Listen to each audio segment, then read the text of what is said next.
দাদুটাও না, ওকে আমার ঘরে পাঠানোর কি দরকার ছিল? যদিও বিয়েটা নাম মাত্র, তাতে কিছুই যায় আসে না। সে যে মেয়ে হোক না কেন, কেউ কোনোদিন আমার লাইফে আসতে পারবে না। ও আস্থাকে জাগানোর অনেকবার চেষ্টা করল, কিন্তু আস্থা গভীর ঘুমে ছিল এবং সেই জন্য কিছুই শুনতে পেল না। এটা দেখে আরমান ভীষণ বিরক্ত হলো, আর ঠিক তখনই টেবিলের ওপর রাখা ওই গ্লাস মেঝেতে ফেলে দিল। গ্লাসটা মেঝেতে পড়তেই সশব্দে ভেঙে চুরমার হয়ে গেল, কিন্তু তবুও আস্থার ঘুম ভাঙল না। আমি ওকে এত ভালো করে কেন ডাকছি? হঠাৎই আরমান নিজের পকেটে হাত দিল, আর মুহূর্তের মধ্যেই ও হাতে একটা বন্দুক নিল। রাগের মাথায় ও আস্থার বিছানার পাশেই গুলিটা চালালো। গুলির আওয়াজ পেয়ে আস্থা ভয়ে ঘুম থেকে উঠে পড়ল। গুলির শব্দ শুনে আরমানের দাদু আলোক আর ওর ভাই আহান দৌড়ে ওপরে চলে এলো। এ কেমন অসভ্যতা! বৌমাকে ভয় পাওয়ানোর কি দরকার ছিল? তোমার কথা মতো আমি এই বিয়েটা করেছি বটে, কিন্তু এই বিয়েটা আমি মানি না।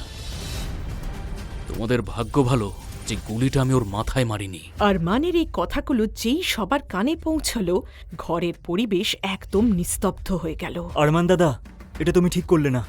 বৌদিকে তুমি এভাবে এই, কে বলেছে ও তোর বৌদি? ও তোর কোনো বৌদি ফৌদি নয়। আহন বাবা, হ্যাঁ দাদু। বৌমাকে গেস্ট রুমে নিয়ে যাও। ঠিক আছে দাদু। মা, আমি তোমার জিনিসপত্র ওখানে পৌঁছে দিচ্ছি।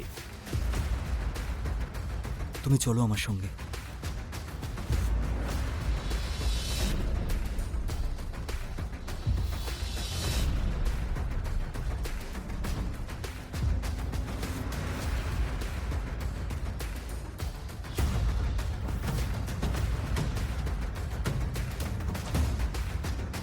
আমাকে ক্ষমা করে দিও মা। আমি জানি তোমার সঙ্গে আমি খুবই অন্যায় করেছি, কিন্তু তখন আর কোনো রাস্তাই ছিল না। দেখুন দাদু, আপনি ক্ষমা কেন চাইছেন? যা কিছু হয়েছে তাতে আপনার কোনো দোষ নেই। মা, তুমি আরমানকে যদি পুরোপুরি বদলে দিতে পারো, তাহলে তাহলে আমি আমি তোমার ডাক্তার হওয়ার স্বপ্ন বাস্তবায়িত করব। এটা আমি কথা দিচ্ছি। এই কথাটা শুনতেই আস্থার চোখে যেন আশার আরেকবার ঝলক দেখা দিল। আমি জানি মা, এই কাজ একমাত্র তুমিই করতে পারো। চলো, এখন অনেক রাত হয়ে গেছে, আমি তোমার স্যুটকেস পাঠিয়ে দিচ্ছি। তুমি কাপড় বদলে এখানেই শুয়ে পড়ো।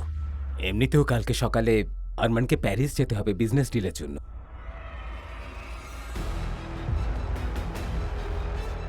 এই কথা শুনে আস্থা স্বস্তির নিঃশ্বাস ফেলল।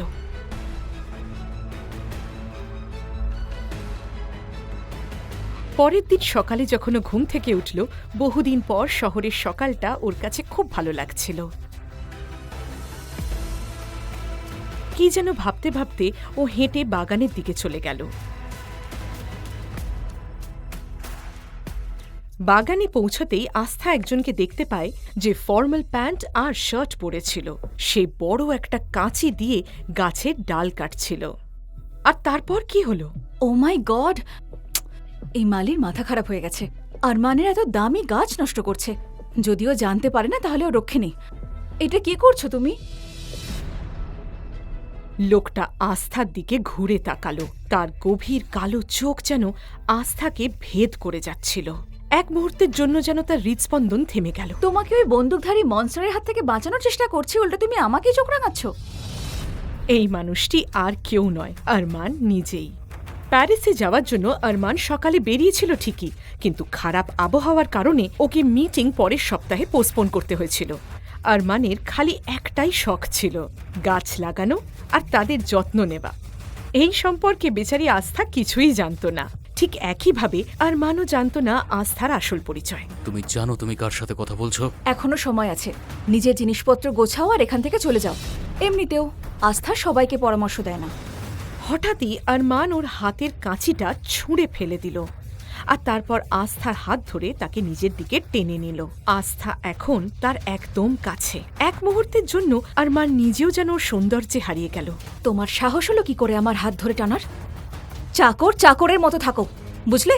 তুমি এখন আমাকে চাকর বললে, সত্যিটা কিন্তু তুমি জানো না। বোঝো কাণ্ড। মানুষের ভালো করতে নেই। তোমায় ওই বন্দুকধারী মনস্টারের হাত থেকে বাঁচানোর চেষ্টা করছি, উল্টো তুমি আমায় শাসাচ্ছ। শাসানো? সেটা আবার কি হয়? হে ভগবান, মনে হচ্ছে ওই মনস্টার নিজের মতো লোকজনই এখানে পুষে রেখেছে। শাসানো মানে হলো হুমকি। আমি তোমাকে বাঁচানোর চেষ্টা করছি আর তুমি আমাকেই রব দেখাচ্ছ।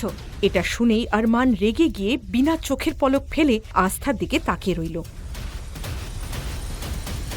বন্ধুরা, পরবর্তী এপিসোড আসবে 2 দিন বাদে। আর পুরো কাহিনী এখনই শোনার জন্য ডেসক্রিপশনে ক্লিক করে ডাউনলোড করো পকেট এফএম অ্যাপ।